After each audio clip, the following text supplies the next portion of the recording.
In this section, we are going to focus a little bit on testing. As you already know, the tool that we're going to be using for testing is PHPUnit. So what we're going to do in this section is be able to write 1 or 2 tests and just make sure that everything is properly set up as we now move on to a more in-depth part of the application that we're building, so that we'll be able to write unit tests along as we code. And in most cases, even before we write code, we can actually write tests to ensure that things are working properly. So test is very important for every application that we build, because it helps us to really ensure that the application works in the way that we expect it to work. So right from when we're developing, we can already have confidence that our application is going to work the way that we expect it to. So previously, we've already installed PHPUnit, and we installed version 7 of PHPUnit.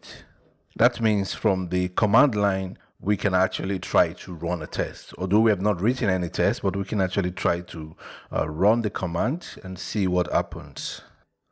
So I am using git bash here. If you're using Windows, there will be a different command for you to execute, which I will show immediately after this. So I'm going to just write the command vendor bin php unit. So remember that we installed PHPUnit using Composer, and PHPUnit has the executable file inside of the bin directory, which is in the vendor folder created by Composer.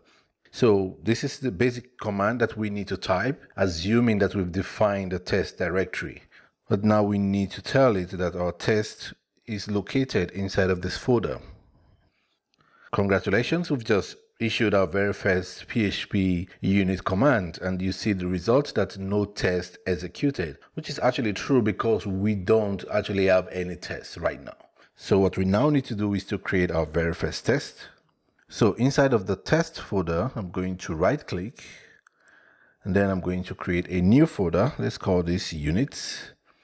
So this is going to be our unit test folder, and we have another one we could just call functional test. So we're going to be focusing a lot more on unit tests, which will deal with specific parts of our application. So whatever thing that we introduce to our system, we're going to unit test to ensure that that specific thing works as expected. And then later we're going to talk about functional tests, which will mostly do with ensuring that we're able to get response as the user would from the UI. So I'm going to create our very first test here. Let's create a class. So the first thing that you need to take note of is the name that we're going to use for the test file.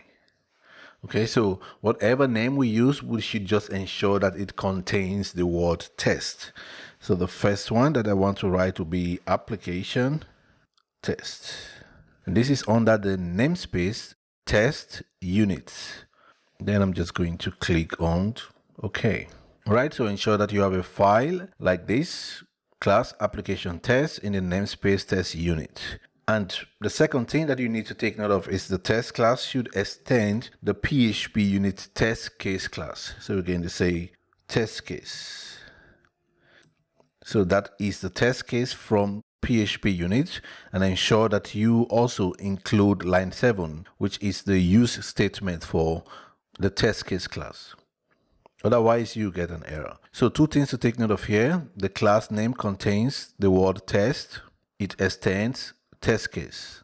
And then it should also have a method that contains the word test. So we could say public function test.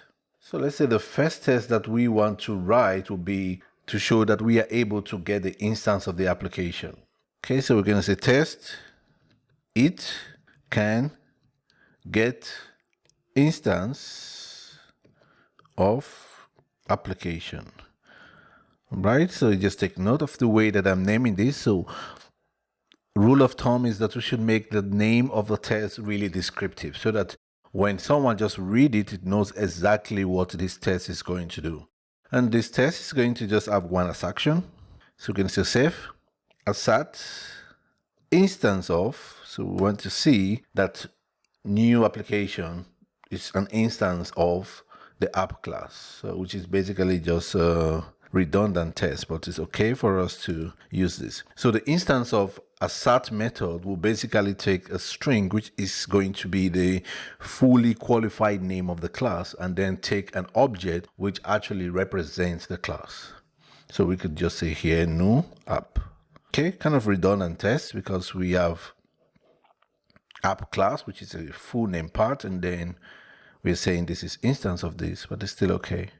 All right, so we have class application test, and then we have one test case. So this is considered as a test case. And then when we go back again to the command line and run that same command, and now you see that it says one test and one assertion, which is exactly what we have inside of our code.